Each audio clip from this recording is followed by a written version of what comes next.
బావా ఇదిగో ఈ గ్లాస్ కూడా లోపలేసే గుర్తుకొస్తుంది.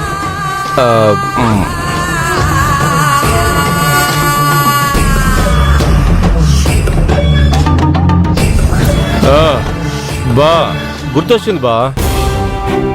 ఏంటన్నయ్య ఆ రోజు అన్నపూర్ణ వాళ్ళ డెలివరీ ఎప్పుడు ఏం జరిగింది? జరిగిందేంటో కరెక్ట్ గా తెలియదు గానమ్మా, పాపం చేశాను తప్పు చేశాను అని చెప్పి ఆ రోజు నుంచి ఈ రోజు వరకు ఆ డెలివరీ డేట్ వచ్చినప్పుడు ఈ రోజు కూడా బాధపడుతూనే ఉంటుంది. ఆ రోజు పర్టికులర్గా గుళ్ళకు వెళ్ళి పాప ప్రక్షాళన పూజలు కూడా చేపిస్తూ ఉంటుంది. పాప ప్రక్షాళన పూజలు తప్పు చేశాను ఉంటుందా? ఏం తప్పు చేసి ఉంటుంది బావా? అది తన్నే అడగాలి బావా, నాకేం తెలుస్తుంది బావా.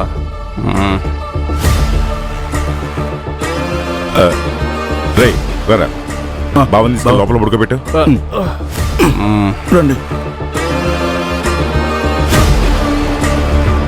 వీడి మాటలతో మన అనుమానం ఇంకా బలపడుతుంది.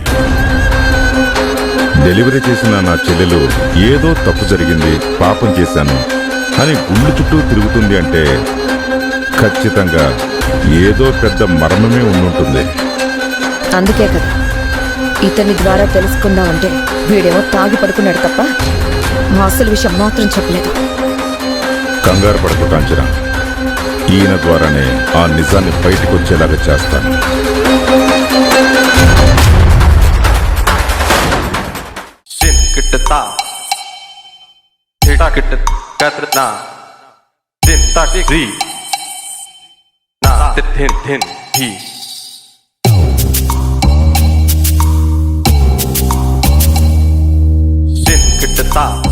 పవలింపు సేవలో ఉన్నావే అత్తమ్మా, ఇవాళ నీ మెడలో ఉన్న నగలకే మంగళహారతి పాయడానికి వచ్చారు.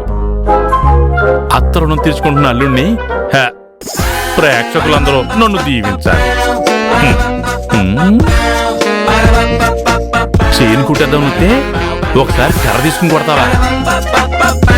రెండోసారేమో చంద్రముఖి క్యారెక్టర్కి వేస్తావా? ఇదిగో పక్కా పగడ్బందీగా వచ్చాను.